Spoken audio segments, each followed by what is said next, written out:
છે કે જે માતા પિતાએ તમને પેટે પાટા બાંધી અને મોટા કર્યા છે, તમારા માટે ખૂબ તકલીફો વેઠી છે, ખૂબ ઉજાગરા કર્યા છે અને તમને આગળ વધારવા માટે જેને ખૂબ મહેનત કરી છે, એ માતા પિતાને દુઃખી કરી અને તમે પ્રેમ લગ્ન કરી અને ક્યારેય ખુશ અને ક્યારેય સુખી નહીં રહી શકો.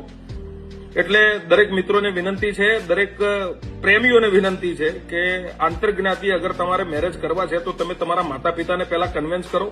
માતા પિતાની મંજૂરીથી જ તમે લવ મેરેજ અને પ્રેમ લગ્ન કરો એવી વિનંતી કરું છું. કારણ એનું એવું છે કે ખરેખર પરિસ્થિતિ ખૂબ ખરાબ તરફ વધી રહી છે. પરિસ્થિતિ હજુ પણ આનાથી બગડી શકે છે.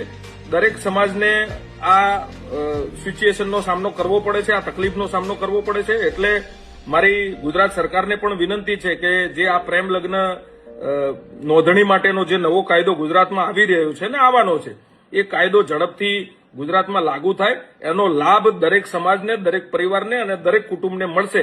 અને આ કાયદો આવવાથી કોઈ પણ વિરોધ થવાનો નથી, એટલા માટે કે દરેક પરિવાર અને દરેક ગુજરાતની 5.5-6 કરોડની જનતા છે એ આ કાયદો આવવાથી રાજી છે અને રાજી જ થશે.